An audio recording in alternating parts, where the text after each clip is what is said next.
Network Entertainment. Hi, I'm JB. I'm Ella, At ito ang Kwentong Callroom. powered by the Pod Network.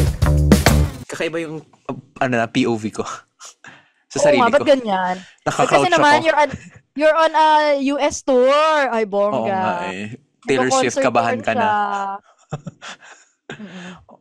So yan, nandito ako ngayon sa Utah. Gusto ko makikita nyo. Utah. Wow. Ano yun? Ano to? So yun, ako ay nasa US tour pa at this Yes, is our Inon. second to the last episode na magkahiwalay. Diba? Talaga?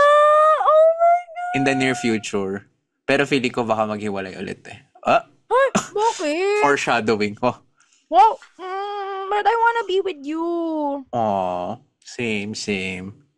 Pero yun, Besh, sorry, bumubulang ako kasi tulog na yung mga kasama ko dito. Ay. So, ayan. So, ano pag-uusapan natin today, Besh? Well, ngayon, dahil nga tayo ay happy graduation, pareho. Oo nga. Yee, Sinadya ba congrats, natin yun? Beth. Alam mo, hindi ko yung naisip sa ating timeline. Diba? Parang sinulat na telenovela yung kwento natin. Wow. Hindi ko yung expect na, alam mo, kahit na umalis ka, hindi ko yung Hindi nag-sync na-realize in na, ayaw nga, nag-graduate kami Oo. pareho. parang ang mas naalala kong na-feel ko nun, ala, hindi ako makaka-attend ng grad mo. Hindi rin ako makaten ng grad mo. Pero hindi natin na-connect Hindi- na, uy, mag-graduate Uy, sabay. kami pareho. Oo nga, no. Ayan, walang ganun. So, anong next, So, what's next for you, LMA? Yeah. Oh. So, well, ngayon, I've designated this a rest period. Ayan, rest station tayo ngayon. Siyempre, dahil nga, alam mo yun, dati kasi, kapag gumagraduate ng med school residency, parang ang next step lagi natin ay, okay, next training, ganun lagi. Hindi pa natin talaga naisip yung practice mismo. Ngayon, nasa ganung state ako na inisip ko ano bang gusto ko, mag-clinic ba, mag-admit, gaano ka laki yung academic part nung practice, ganyan. So, yun yung mga nasa isip ko ngayon. Ikaw ba, Besh? Ako ay balik sa previous work pa rin. Tapos, so academe, public health. Yung clinical ko nga, alam mo, sa totoo lang, parang siya na yung small part of my life. Na yung private practice. Kasi syempre, as part of the academe, tuloy pa rin naman yung seeing patients, when you supervise residents or medical students. Pero yung private practice, parang hindi na masyadong malaking part ng life ko. Feeling ko, if some part has to give in or make way, parang siya.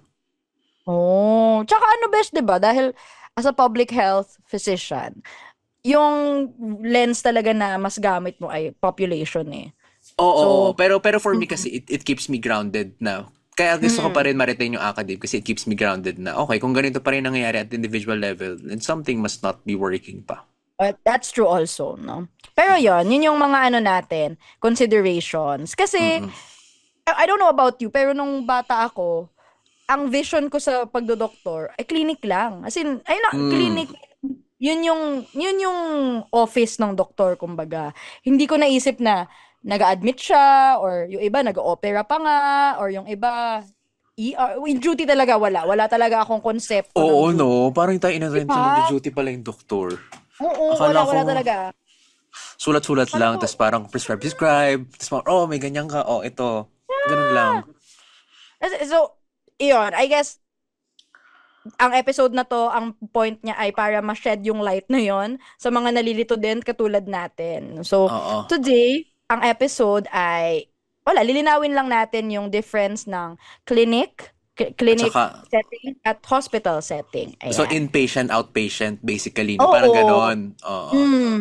So, well, yun yung bulk niya. Wala naman kaming sinasabi na better or worse. Kasi siya, matter of preference siya, i-realize kung ano yung mas bet mo talaga. At saka depende sa subspec, no? Kung ano talagang dominant. Pero bago yan, Besh. So, we are Kwentong Callroom Podcast. We're best friends and doctors. Silapit ko sa mic. And our goal is to... Demystify and humanize medicine. Yan. So, sa aming mga listeners na noon pa and matagal na nakikichika, welcome back. Salamat sa nakikichika pa rin tayo. Thank you for commenting, liking, subscribing, sharing to others. commenting para makichika sa amin, sending your episode questions, tuloy nyo lang yan Tsaka yung kasi, pag-send ng mga letters, di ba? ayun nga, questions pala, mali pala. Oo nga, Oh, tama. di ba? Okay, tapos sa mga new besh, Sa mga new listeners, ang gagawin nila ay, so dapat, kung ito yung first episode ninyo, maghanap pa kayo na bang episodes na pwedeng pakinggan. So meron tayong mga episodes on subspecs, on life lessons, rejections, ano pa ba? Being delayed, ano pa? Meron tayong mga very mundane, like duty is, meron na ba tayo?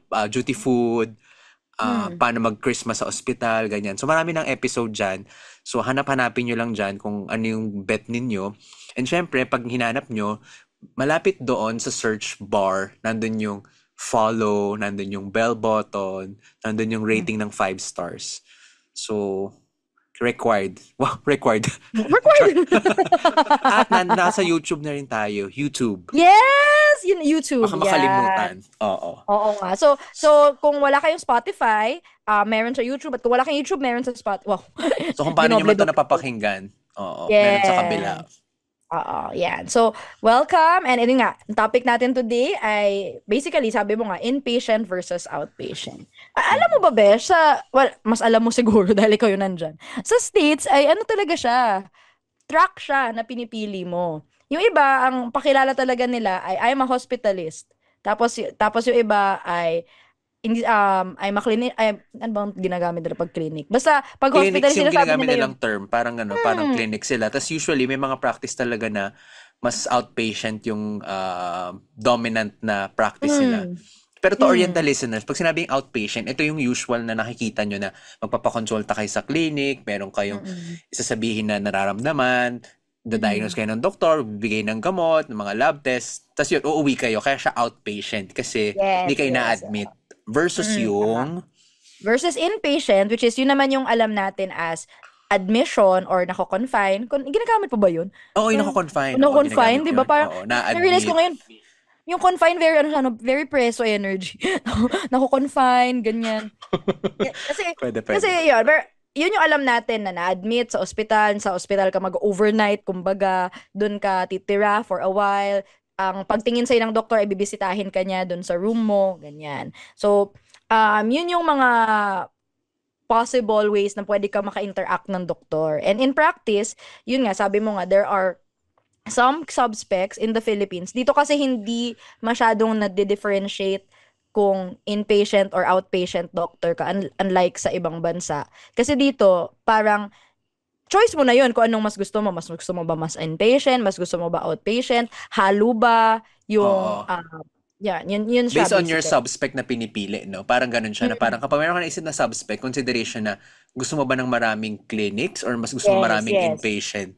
Like for example, ang family medicine, I think mostly outpatient sila. Tama ba? Pero may inpatient din sila, di ba? Or wala? Meron akong kilalang mga family medicine physicians na nag-a-admit. Pero most ng practice nila ay outpatient. Endo din. So, endo ay mostly outpatient. May inpatients, but a lot of the inpatients are referrals from other subspecialty. Bihira kaming mag-admit na kami yung primary. Pero for kami example, kayo ang... Yun.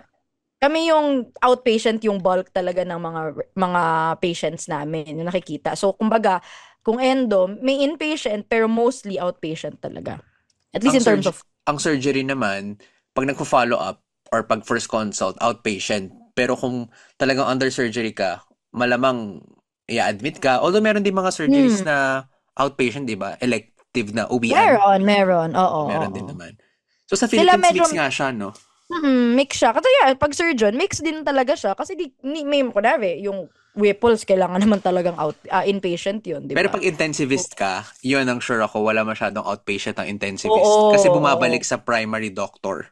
Di ba? Saka ang intensivist, may mga subspec katulad niyan na karamihan ng patients nila dahil alam mo yung acute care yung kailangan ng most of their patients. Let's say, pulmo. Marami silang asthma, pero marami din sila na acute respiratory failure, madami sila na mga pneumonia, tapos infectious disease din. Parang pag-resolve na yung infection, hindi mo naman na kailangan bumalik sa IDS special.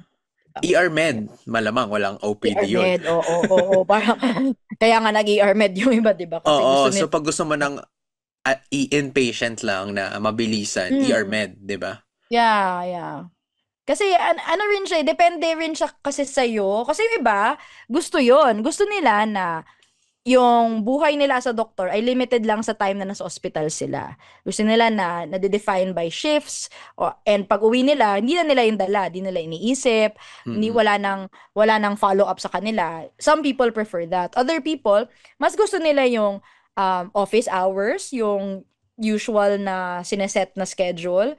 Gusto nila na uuwi, ayaw nila nung nagsistay sa hospital for weekends, ganon. And ano ba? Pero again, mix talaga siya sa atin. But I guess mas may freedom tayo kapag outside of training. Mas may freedom ka ng piliin kung anong mas gusto mo. Kasi I know people na nag-outpatient sila, pero dahil ayaw na nilang mag-admit or ayaw na nilang, wala na silang hospital affiliations masyado, hindi na sila nag-admit. So, 100% of their their practice is outpatient. In the context naman of med school, usually at least sa curriculum na meron tayo, progression siya, di ba? Na parang sa training, when you're third year, you start with outpatient care. Kasi you assume that outpatient care is more basic or less complex, di ba?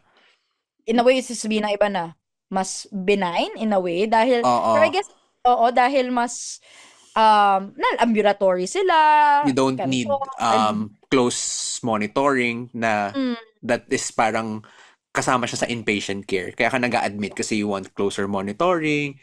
So, ganun siya. Parang in a way, medyo progression siya. Tapos parang when you're fourth year, dun ka na mas maka-encounter ng mga inpatient care. But I would also argue na even our setting, parang medyo biased tayo towards hospital setting yung curriculum natin. Kasi when I look back on med school, meron naman talagang outpatient, pero parang ang mas naaalala ko talaga ay yung duties, the number of hours pa lang na doon ka, 'di ba? Oo nga, no, parang mas less yung exposure natin sa outpatient setting. Yeah. Well, sa residency, medyo nadehado tayo nung nag-pandemic kasi. So, wala talaga tayong outpatient noon. If ever, telemed na nung nagkaroon. Pero yun Ang nga, telemed I guess, tama, no? Isa din siyang form of outpatient care. Oo, telemed. ano siya, an offshoot of the pandemic din. Although meron na yan before mas naging popular option na lang siya dahil nga nagkaroon na nung pandemic. Yun. What's up, Kingdom fam? Yuki and Ingrid here from the Kingdom Podcast. Are you someone who has fully integrated K-pop into your life? Or keep up with the latest K-pop comebacks, news, and scandals? Do you also dream about getting married to your bias and having their babies in the future? Well, you're in the right... What? I'm just being honest. Look, you know what? Let's just get back to it. At the Kingdom Podcast, we dive into the latest comebacks, dissect the music videos, and do deep dives on controversies. Not only do we make things informative, but we also keep it fun. It'll be just like listening to a group of friends who love K-pop as much as you. You won't find another podcast that's as fun and unfiltered as ours. So, if you're ready for some K-pop chaos, grab your nightsticks and tune in. Check out the Kingdom Podcast. Stream it on all your favorite podcast platforms. Stay awesome, Kingdom fam! I thought that was pretty good. What do you think? Marrying your bias and having their babies? Really? Yep. Okay. Ano pa bang differences niya? Hindi lang natin talaga mapag-usapan din dito yung setting naman ng OR. Kasi some people, like there are some subspecs, OR lang talaga, like honest. Di naman mag-OPD yan Mostly ay inpatient na yun kasi they meet their patients sa pre-op, tapos titignan Pero nila yung mga honest din sa atin ay nag-outpatient din, di ba? Nag-OPD din sila for them to see patients na i-admit na. Yun yung parang part of the pre-op planning. Oo, tapos, yun yung OPD na nila. Iba pa yung pain clinic. Pain clinic, oo nga naman. Oo.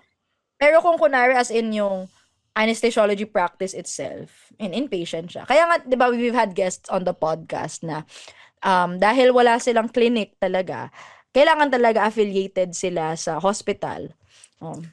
Kasi kunwari, really, oo nga, tama. Ibang definition or perspective din yung clinic na literal. Yes, diba? yes. Sa outpatient, oo nga. Tama. Yung honest na wala siyang standalone clinic, hindi katulad. Parang Wala. nakakita na ba ako ng OPD na honest na 'di ba sa mga bahay-bahayan, 'di ba may mga nakapaskil na Oo. signboard. Tapos yung mga ganon, Oo. anesthesiologist, ganyan. Pangarap ng nanay ko yun sa akin dati. Talaga? Oo, yung magka-clinic, tapos parang gusto niya ay clinic, tapos katabi pharmacy. O, di ba, conflict of interest. Yung nanay ko, sabi niya sa akin pagka-graduate ko, baka yung isang unit natin pwedeng gawin clinic. Ha? O, Wag! di ba? Residential, naging commercial area na yung condo niyo. Oo, yun. Pero, parang ano din, patho, di ba? Kailangan nila ng hospital affiliation, ganyan. Ay, oo nga, ang Pero, pato, may OPD ba yun? wala. I Ang mean, radio. ewan ko sa mga radio, may mga They don't, outpatient diagnostics, di ba? tama. Mm. Ang path din naman, yeah, meron din silang parang outpatient diagnostics, pero they Diagnostics, don't oo. see patients. Actually, kahit naman in training, they don't see Mm. patients as usual. Mm. Pero Ano? yun, basically yung two differences na yun, kung ano yung two tracks na pwedeng hybrid of that or you choose one over the other, yun. Inpatient and outpatient. So ikaw, Besh, Oo. ano mas gusto mo? Alam mo kasi, kung inpatient, okay din siya kasi closely monitored yung patient, natatrack mo yung Mm. progress niya, magagawa mo yung mga tests, tas makikita mo agad yung results kasi at least sa system Mm. natin, inpatient, nandun na sila. Accessible. Mm. Oo. Ang ano lang sa kanya ay, ang hindi ko lang masyadong gusto sa inpatient ay hospital-acquired infection. Yung mga ganun. Hindi ko siya, Mm. parang kawawa naman yung patient, tas parang, yung, as a na-admit na rin dati, ibang environment kasi Mm. yung inpatient. Very Yeah, foreign yeah. siya. Tapos parang, masistress ka, mabawasan ka ng timbang, mag-atrophy ka, di ba? Habang naka-admit ka, hindi ka Mm. mobile. Mm. So parang kaya hindi ko siya masyadong gusto in that aspect. Pero gusto ko yung very controlled yung environment. Siguro yun yung distillation ng Mm. lahat. Gusto ko yung controlled environment ng inpatient. Yung outpatient kasi for me, okay siya kasi usually very healthy yung patient, follow Mm. up, Mm. mag-adjust ka ng meds, tapos parang matatapos na yung conversation ninyo in 30 minutes, tapos see you next X months na. Pero ngayon Mm. naman sa kanya, minsan ka sa atin kasi sa setting natin, hindi mo sure kung kailan mo ulit siya makikita, kung kamusta na ba siya Mm. pag-uwi. So, yun. So, Mm. ako, Pero, mix. pero kunwari, in terms of like, ano mas gusto mo? Yung nakaupo ka sa clinic o yung nag-iikot ka sa rounds? Practice. Yung feeling of fulfillment, feeling ko, mas meron siya sa inpatient. Pero mas Okay. matrabaho siya kasi araw-araw mo siyang in-rounds. Yung outpatient kasi, once makita mo na siya today, hindi mo siya makikita the following week or bukas. So, mas resource intensive, mas time intensive yung inpatient. Okay. Ikaw? Sabagay. Ako, well, kaya ko As an pinili endo. endo. Oo, kasi ang preference ko talaga ay outpatient. But I realized during training din na ayoko din na totally walang inpatient. So, ako naman sa outpatient, ang gusto ko talaga sa kanya ay I think of it as visits talaga. Parang kumustahan siya eh. Kumusta to? Anong bago dito? Anong bago sa'yo? So, may benefit ka of yun. Parang challenge din siya na dapat sulit yung follow-up. Tapos, kailangan pagbalik, alam mo yun, yung alam expect mo. Kasi, you sabi mo nga, may period of time na di kayo magkikita. So, kailangan yung next follow-up, sulit din siya. Tapos yun, I really like na a lot of them are able to speak, are able to walk. Kasi, ang mahirap sa inpatient, sometimes when you get really toxic patients, hindi sila makakasalita, hindi sila makakakwento, hindi sila makakalakad, ganyan. Very sick yung pakiramdam nila. And it could get really toxic na parang helpless din yung feeling nila. Ikaw din, parang hindi mo na rin alam kung anong gagawin. Challenging talaga. Yung gusto ko naman sa inpatient, gusto ko yung interdepartmental atmosphere. Gusto ko yung, not just with doctors gusto ko yung makakolaborate ko yung nurses, makakausap ko yung ibang subspec. Kasi parang mas ramdam ko dun yung team effort. Kasi pag outpatient, ikaw lang yun eh. I mean, makaka-refer ka kapag may mga ibang Pero problem. hindi Pero real time, di ba? oo, during that consult, ikaw lang kausap niya. Kung may pakiramdam siya na ganito, hindi naman pwedeng hindi lagi accessible. The same day, makikita siya ng ibang doktor, di ba? Parang, and wala yung doktor na yon. Parang lilipat talaga ng clinic. Doon sa clinic na yun, ikaw lang kausap niya. Sa inpatient, alam mong on board yung mga ganitong subspec, pwede mo silang makausap real time, minsan makakasabay mo pa nga mag-rounds, tapos makakausap mo din yung nurses. So, ramdam mo agad yung collaborative atmosphere na grounding din kasi nare-remind ako na hindi ko kaya lahat.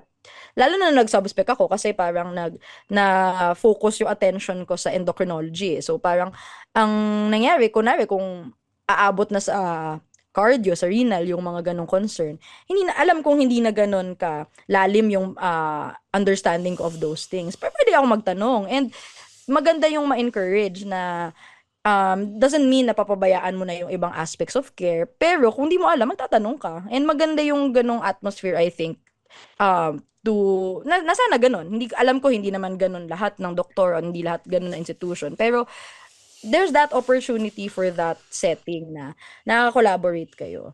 Ayun. Pero kung pipili So ka, ako, kung isa lang yung practice mo. isa lang, outpatient. Pero kunwari, kung maging ideal ako about it, siguro ang magiging practice ko ay 70-30. 70 outpatient, 30 inpatient. Yan. Thankfully nga, yung most ng cases sa endo ay outpatient. Yun. Oo nga. Meron namang inpatient. And ayoko din totally na hindi mag-ground sa ospital. Kasi nga, ewan ko, baka ano na lang din to, familiarity thing. Kasi ganun ako na-train, ganun yung nakagisnan kong med school, internship, residency, fellowship. So, parang feeling ko kulang kung hindi ko siya nagagawa. Pero yon, kung isa lang, outpatient. Same pala tayo. Pero di ba, Besh, may time na gusto mong mag-ICU? Intensivist. Oo. Kasi gusto ko diba? gusto ko nga yung controlled environment, tsaka gusto ko yung maraming nangyayari. Hindi ko alam. Toxic na tao. Pero ayaw mo na may dinadala sa bahay na... Anong dinadala? Depende. Depende. Depende. Sino ba yan? Pwede naman. na trabaho, na iniisip. Oo, trabaho. Oo, ikaw naman. Pero feeling ko as a me, feeling ko isipin ko pa rin yung mga bagay-bagay. So parang feeling ko mas wala akong pahinga kung purely inpatient ako or dun yung bulk ng practice ko kasi hanggang pag-uwi, iisipin ko kung ano na bang diagnosis ko, anong next na gagawin. Tapos parang, lalo na ngayon yung EMR, tama ba? Hindi ako updated. Kung accessible, I mean, dati kasi accessible siya remotely. So parang, dadalhin ko pa yung work na yun, di ba? So parang meron akong ganong stress siguro pag pinili ko na maging intensivist or mostly inpatient yung practice. So, to answer my question, kasi sa'yo, baka outpatient din yung piliin ko. Yun nga. Pero again, choice naman yan. And medyo matitimpla naman natin kung anong gusto natin. And ayun, mafe-feel mo din yan eh. Kung may mga kilala kasi ako na talagang gagawin nila lahat sa start. Gagawin nila clinic, duty, gagawin nila yung mga ICU duty, HD duty, ganyan. And then you'll figure out, okay, hindi ko to bet, hindi ko to feel. Tapos babawasan mo. Ayun. Again, depende rin naman kung ano yung mga needs natin financially, kung may hinahabol tayong savings, ganyan. Pero, ayun nga, yun pa rin natin na pag-usapan. Kung lucrative or mas makita, inpatient, no, in general, ang mas kita ka versus outpatient. Yun. Hinabol ko lang. Ayun. Pala ko isip ko may dadagdag ba ako doon? Wala. Pero, ano din yan ito, con pa rin siya para sa akin na nasa-set kasi natin yung PF eh. So, depende rin. Kasi kung kunwari, hindi ka nga naging patient, pero mataas ka maningil per patient, tas lalagari ka ng OPD, no? Oo. Na, I mean, it gives freedom to the doctor, pero dapat na-regulate yun eh. Kasi, prone to abuse yung ganong power na ikaw magsaset kung magkano yung tapos ano na lang, parang ang pipigil na lang sa'yo, hiya, di ba? Na varies per person. Yun. So, something, sana na ma-regulate or, I don't know, pangit talaga nung health financing ng bansang to pero sana there will be changes na alam mo yun, dapat kasi okay siya for the patient, okay siya for the doctor, na hindi naman ibig sabihin na mabait tayo sa pasyente ay di na rin tayo kikita. Dapat may sistema yan na okay para sa pasyente na hindi niya na feel na swindle siya. Pero okay din dapat sa doktor na yung pinili niyang profesyon ay kumikita siya doon, which is dapat. True. Another episode. Unfortunately, at wala akong sagot dyan ngayon. Mas marami yung nuance, no? Pero anyway, sana kahit papaano nag-clarify na mga bagay. Kasi alam kong, di talaga ako aware na may ganong difference before. And akala ko nga dati totally separate ang surgeons. I mean, doktor sila, pero like hiwalay sila. As in, iba yung training, iba yung course, iba yung track nila totally, na hindi sila same as nung outpatient. Pero ngayon, it just shows na very complex pa rin yung field na kailangan din ng konting clarification even among us doctors. At least sa mga pre-med at gustong mag-med, no? At least kung napakinggan nito ng episode na to, alam na nila na meron pala mga ganun. Kasi doon tayo dati, hindi natin alam eh. Tsaka yun, kasama siya sa considerations mo down the line na, kasi ano naman yan, pag in training ka, you will experience all areas. Kasi yun yung point, para makita mo kung ano yung gusto. Agree. Pero yun, sana nagustuhan niyo yung episode na to. If you want to see more episodes, follow Kwentong Column Podcast on Spotify and YouTube. We drop new episodes every Monday, 5 p.m. Pwede rin balikan ang mga past episodes on Spotify and YouTube. Feel free to comment and answer the episode polls. You can also follow us on social media for more chika and updates. We're Kwentong Cauldron Podcast on Facebook, @Cauldron Podcast on X, Instagram, and Threads. Very ano ka doon? Hello everyone. Good evening. Very bedroom voice. Sorry. You can also join our Discord community, Callroom Tambayan, our official community server kung saan pwede makichika with us at iba pang mga ka-callroom. 11:45 na kasi dito, Besh. Patulogin na natin ng mga Utanians. Each week, meron din tayong episode question that we post on IG, X, and Discord. Makisagot sa question of the week every Friday, 12 p.m. to keep the conversation going. At sa mga gusto mag-submit ng questions, concerns, at chief complaints, open na open pa rin ang kwento mo sa Callroom, a Google form where you can submit your questions to us. At kung mapili ang kwento mo, pwede namin yan sagutin in one of our future episodes. The link is pinned on our social media pages. And if you want to reach us via email, you can reach us at kwentongcallroom@gmail.com. I like this era on you. Try mo nga more often. Sige. Hi, I'm JB. Wow. Parang bet. I love it. Tama na. Now with that, I'm Ella. And I'm JB. And this has been Kwentong Callroom. The opinions of podcast creators, hosts, and guests are not necessarily reflective of the official stance of the Pod Network Entertainment, its hosts, or other network programs. The content created by the people behind the podcast is personal and not meant to harm any religion, ethnicity, group, organization, company, or individual.